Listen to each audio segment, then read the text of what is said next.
Today we're going to a hardcore show at Snake Hill Social Club, the home of Texas hardcore. Oh my god, are you okay? Follow us on our journey where we get to know the hardcore community and some hardcore legends. Oh, yeah, standing tall, San Antonio, yeah, yes, yeah.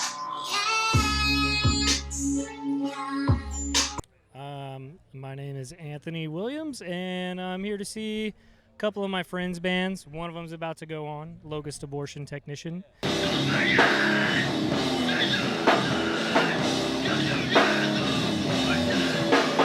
Tony, I'm here to see Fear of Loss and Kindeyes.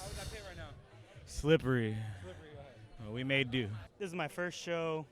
It's welcoming. I like the energy. If you're interested and you're like maybe intimidated by the idea of going, just go. Hardcore typically is a very welcoming place. Your first show, that's going to be it. You're going to be wanting to come back and back. That's it. It's small, so be wary of getting your shit rocked, not gonna lie. I once got kicked in the dick here. That shit hurt. Accidentally clipped the guy. You know, I took the hit and he jumped really high, so he fucking flew over me. I just dapped him up. Want to make sure he was all right. Look, he went flying. I saw somebody's teeth get busted through their lip when I was like 13 or 14, and she stayed for a little bit longer and then left. I was like, that's crazy. It was an Oceano show.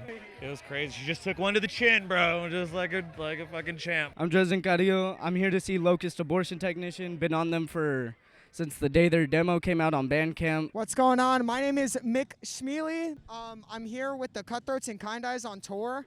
Kindeyes Tour Part 2. I'm just an AZ boy out here taking photos of all the local bands and shit. Of course, also Cutthroats and Kindeyes. I'm Christian. I came with this guy, but Locust Abortion Technician was fucking awesome. I'm Angela, and I came to see Sanity Slip.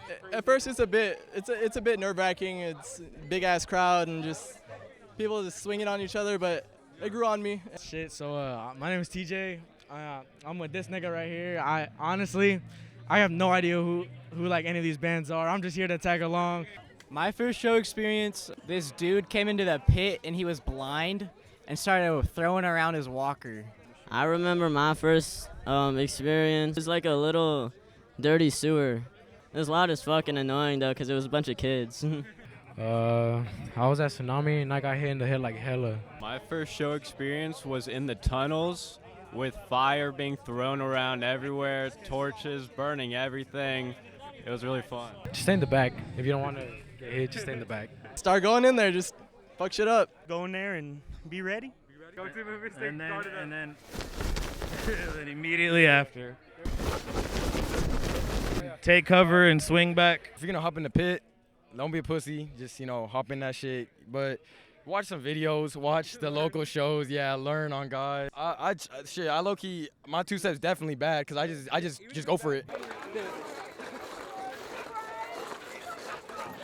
Fuck shit up. Yeah, I just take it. I'm not gonna be a bitch and go 5 people over it. That's whack as fuck. I mean, you came there and you're in the front to get hit. Don't be a bitch. It's low key bitch mentality because why are you even gonna go in the first place? Yeah, the music's amazing, but if you're there to also mosh and then you complain about getting hit, then just don't go. I've gotten the wind knocked out of me 3 times tonight. Yeah, wait till they get tired. Whenever you see it's kind of open, smaller people or just nobody in there, then hit your chance. Nothing. I mean, they shake it off, become friends. That's it. That's how you can become friends out here in the hardcore scene. Just hit each other.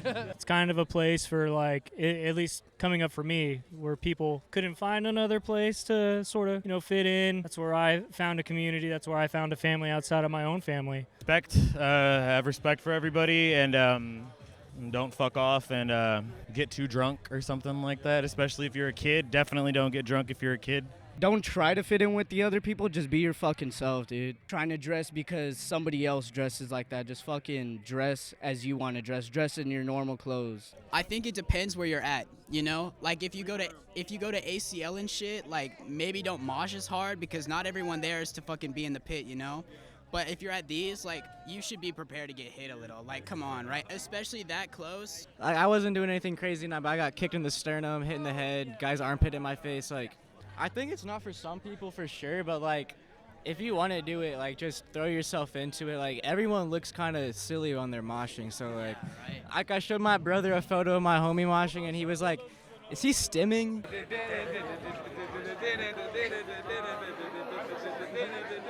I haven't been to a show in a minute, and I got kicked straight in the chest today, and it was pretty rad. I would say just don't be like a dick or like a general nuisance. Like, a lot of our spots in Austin got burned because a bunch of like high school students would show up like drunk as fuck just to get there to get drunk. Don't take anything from anybody. Like, nobody. Like, they could be your closest homie. They give you some rat shit. No fucking fan. That's some words of advice right there. Don't catch you in the hospital all fanning out and shit. No fan. Except for Fan SATX. That band hard as hell. Check them out. For free. And the Narcan. Fuck all the other shit. If you scared, stay home. If you scared, stay home. Sober, mental. I don't fucking know. Stay up. Shout out, my favorite local band right now is Bosch TX. My boy Kyan is in this band called Tomorrow's Ruin. I usually lean more towards rap, but I've been trying to get more into hardcore, and I fucking love it.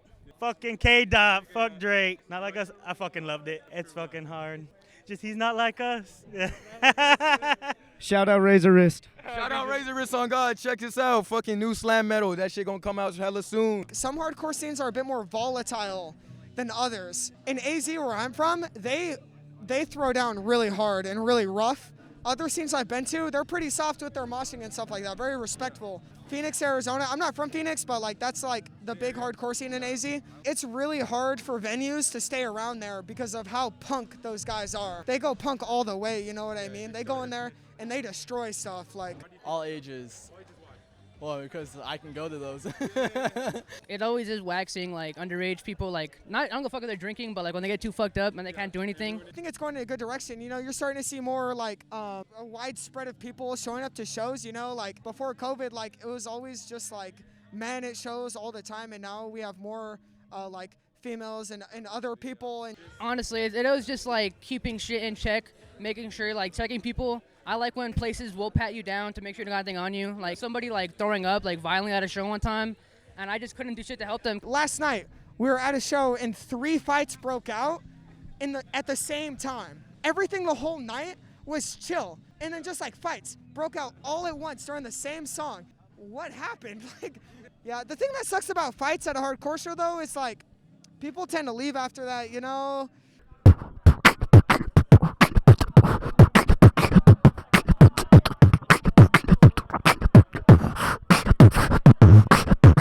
Shout out to Rainforest Cafe. We went there for dinner before this. It was fucking awesome. For my sad friends.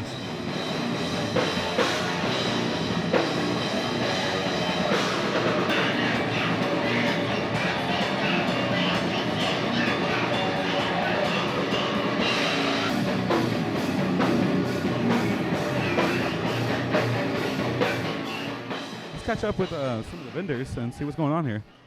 Damn, what you cooking up right now, man? Sort of like original corn dogs. It's a Korean corn dogs, but they got cheese in them. So they come with a panko batter around them. You can go like, it's really nice. We're mutual aid! And you know, we're out here, we're fucking teaching people about, obviously, education and shit, about harm reduction, all that good kush. Moo! I had a show and I like donated the proceeds to mutual aid, and then some of the members came and they're like, bitch, just fucking join. How long have you been vending for? Oh man, probably about 5 years now. I actually make dough for this place called 2 Window Pizza, and it's over in Houston and Hackberry. We're nominated top 5 pizzas right now in San Antonio. Making it huge. Everything's bigger in Texas, but it's hot. It's hot as shit. It does suck that like show culture is not bar culture. And have fun and be careful, and please like respect the venue, respect the place, the power that you have as a community to do better. Yeah. I was helping my homie sell some burgers. It was here at Snake Hill before it was all renovated, and you know the Dangerous Pebbles came along, and we sold this dude a burger, and he got in a fight and threw it, just opened up, smeared all over his dude. They got in a huge fight here. Didn't even take a bite, just smeared it all over the dude. I don't know. Yeah, man, pizza's great. Corn dogs are great. Come get you one. Korean eats. Sejang.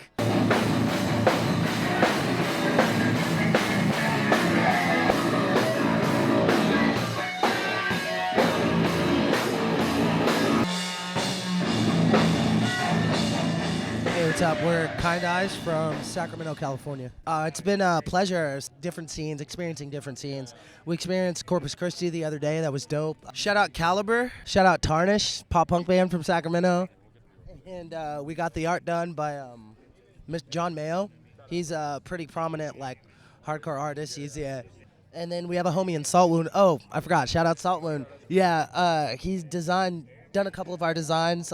He's done our Pray for Dogs design. That was an EP we dropped a bit ago. So my name's Elijah. I'm in Innerself, and I help my friends run their band, Locust Abortion Technician.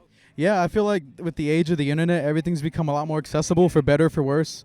And it's cool to see a lot of new faces come out to shows, support, but like make flyers for their friends, make music, come out, support, buy stuff. We've gone through some changes, but mostly we've stayed consistent sound-wise, other than our new stuff that we're gonna play tonight.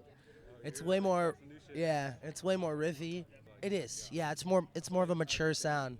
When you have smaller venues like this, it's very intimate. That's what they benefit off. It's what they thrive on with shows. With bigger shows, you get more exposure, bigger venues, more exposure. But when you go to places like that, you always run the risk of people not being aware of the etiquette of what goes on at those shows. There's always a miscommunication most of the time, and, altercations happen, sadly. But everything has its pros and cons.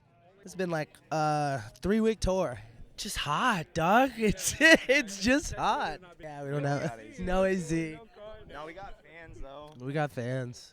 I think cross-culture shows are pretty cool. I mean, it's cool to have mixed bills where everything's not just strictly punk or strictly beatdown or strictly alternative. Yeah, shout out with the Goons. They're all good homies of mine. Just go to a show, say hi to someone, go punch people, and have a good time. Bum a cigarette. Bum a stoke. If you smoke, just ask them for a cigarette, strike up a conversation. That's how I've been doing it for 10 years, so. You get a stoke? Oh, no, I've been playing music since high school. Things didn't really take off until I started Innerself after graduation. I love playing music with my friends. I mean, that's about it. If you're afraid of moshers, just stand in the back and aggressively press the high block button. Can't go wrong, Or just mosh. Be the hunter. Is the 15th anniversary of Sleeping Eye by Iron Age. Go check them out. Rest in peace, Wade Allison, Texas forever. We just dropped a single called The Same Pain featuring Ringo from Mugshot. But we're working on a full length right now. Yeah, stay tuned. Kendrick, all the way. Fuck Drake. Kendrick definitely won. Drake, there's no coming back from that. I'm Sari. Cerinthia. I'm the vocalist in Sanity Slip. Honestly, my biggest don't do's is just act like you're better than everybody else. You know what I mean? There's a lot of people that we come across that we don't really fuck with that, as soon as they start playing rock star attitude, whatever, and it's crazy what a little bit of attention will do to some people. Yeah, just stay true to yourself, you know what I mean, and what you're doing and why you're doing it. A lot of people say that they're scared of because of our fan base, and I'm just why? If you don't learn to take it now, then what's gonna happen later, you know what I mean? Honestly, I'm not the first vocalist of Sanity Slip. I remember my husband, the guitarist, he was the only original member of Sanity Slip. I remember walking down and I saw them. I was like, man, this band fucking sucks, dude. I just walked right back up, and now here we are. You know what I mean? It's very different. How do you feel like you evolved Sanity Slip? Because I feel like when you took the reins, it definitely. Oh God. I mean, I wasn't gonna say anything, but yeah, definitely when I joined Sanity Slip, it took off a little bit, and it's because they weren't doing anything special, you know what I mean? But when I joined, I was like, this is what I want to sound like. This is what, yeah, exactly. And it's just we're gonna play every show we get offered, even if we don't like it, if we don't like the bands or whatever, we're gonna play. I think about it a lot. Our first show, somebody told me you can't even do vocals, I can't hear you or whatever. We haven't even started playing yet, and I was just like, fuck, dude, this is already going horrible. But as soon as we started playing and I started doing my thing, they're I watched the crowd, and it's just I do feel like it's open. Yeah, it's really cool. Especially since COVID. That's everybody had time to find themselves and get to know what they like and how they feel and whatever. And it is definitely a very diverse crowd, and I'm happy for it because like I said, I love when younger people or women or people that identify as non-binary or trans or whatever, they're just you're such an inspiration to me or whatever, because this is a male-dominated scene. This is a random question. Feel free to bounce. I was on Twitter one day, and I saw some Twitter shit with Sanity Slip. How has that blown up or changed anything with the band? Are you talking about Fixed Altitude? I think we're talking about. For context of who we're talking about, here's the meme. can this nightmare be my life? Fixed altitude, and we also got Sanity Slip. I looked for these things, I couldn't find them anywhere. A lot of people like saying, dude, I've never heard of like any of these bands, but Sanity Slip is fucking sick. Like they're good, and they're right. This is a very, very good band. Because Fixed Altitude is now known as the snitch nobodies that make terrible music. Working and working to survive. How can this nightmare be my life? That's one. How can this nightmare be my life? Yeah.